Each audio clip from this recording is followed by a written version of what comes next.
திருச்சிற்றம்பலம். திருப்பள்ளி எழுச்சி 4ஆம் பாடல்.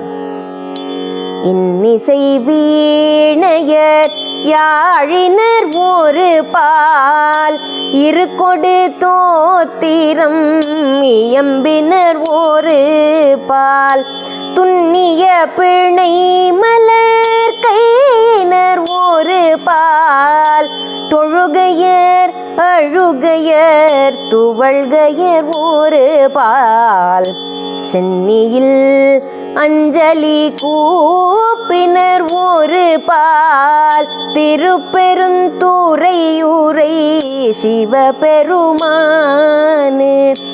என்னையும் ஆண்டு கொண்டு இன்னருள் புரியும் எம்பெருமான் பள்ளி எழுந்தருளாயே.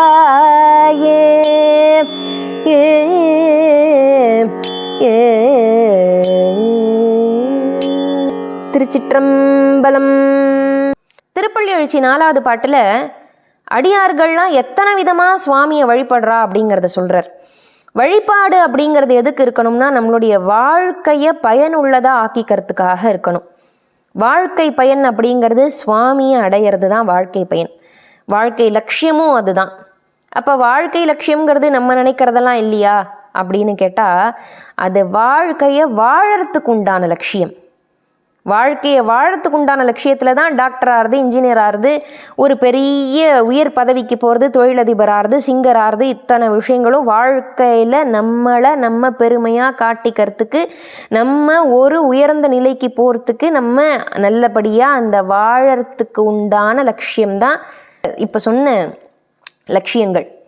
வாழ்க்கை லட்சியம், வாழ்க்கை பயன் லட்சியம் அப்படிங்கும் பொழுது அது சுவாமி அடையிறது மட்டும்தான். ஏன்னா மனுஷப்பிறவி அப்படின்னு ஒன்று எப்போ நமக்கு கிடச்சிருக்கோ அதை பயனுள்ளதாக ஆக்கின்றணும். ஏன்னா எத்தனை பிறவியில் மனுஷ பிறவியாக பிறப்போன்னு தெரியாது.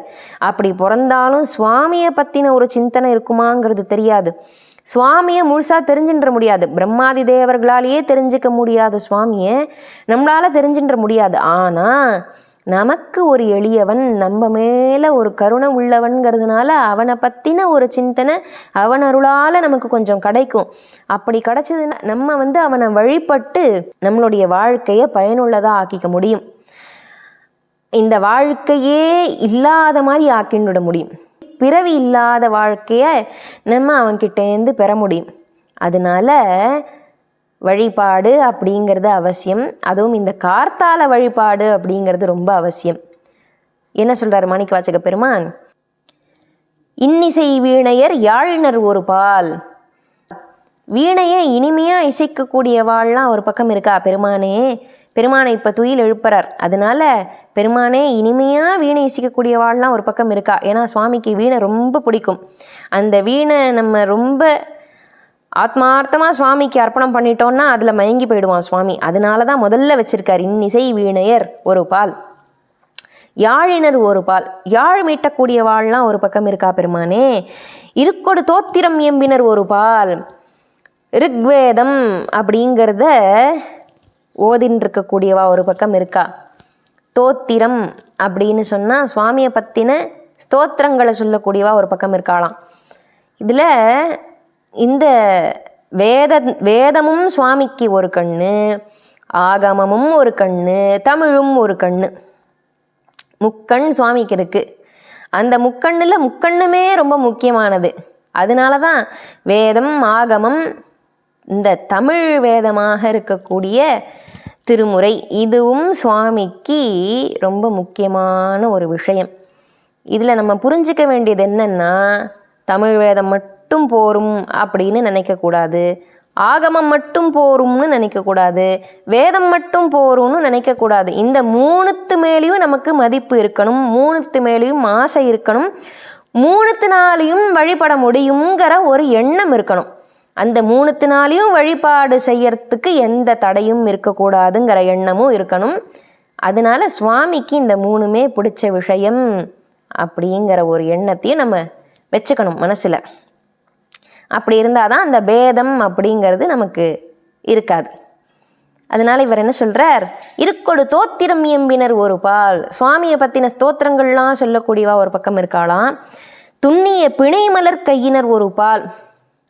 நெருக்கி நெருக்கி கட்டின பூக்களால் செஞ்ச அந்த மலர் மாலையை கையில் வச்சுட்டு இருக்கக்கூடியவா ஒரு பக்கம் இருக்காளாம். இதுலேருந்து கார்த்தால வேளையில் பூவை பறித்து அதை நெருக்கி நெருக்கி நெருக்கி நெருக்கி தொடுத்து அதை ஒரு மாலையாக கட்டி சுவாமிக்கு போடுற ஒரு சுகம் என்ன அப்படின்னு சொல்கிறார். அது சுவாமிக்கு பிடிச்ச ஒரு விஷயம். ஒரு பூச்செடியை வளர்த்து பார்த்தவாளுக்கு அந்த ஒரு சுகம் தெரியும்.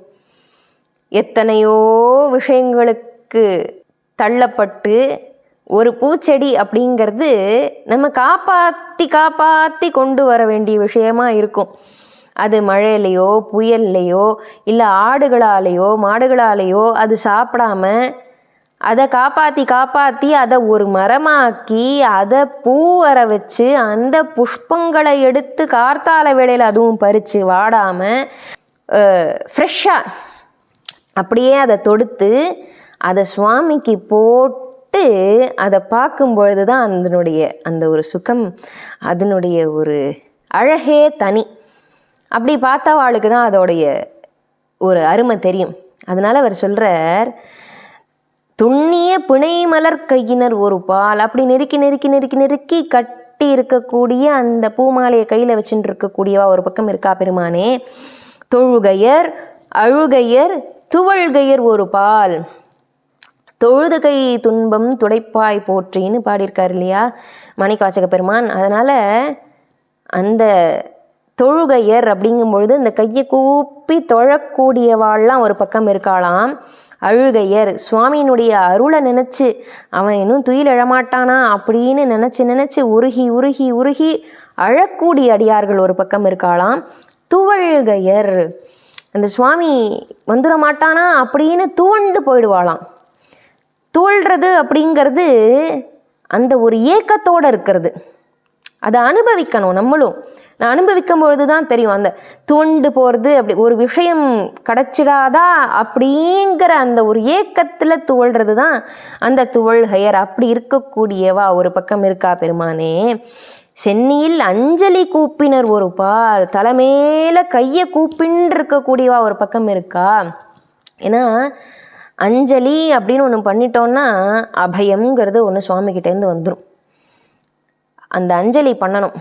என்கிட்ட ஒன்றும் இல்லை பெருமானே நீ தான் கதி அப்படின்னு அஞ்சலி. இதெல்லாம் தெரிய வேண்டாம்.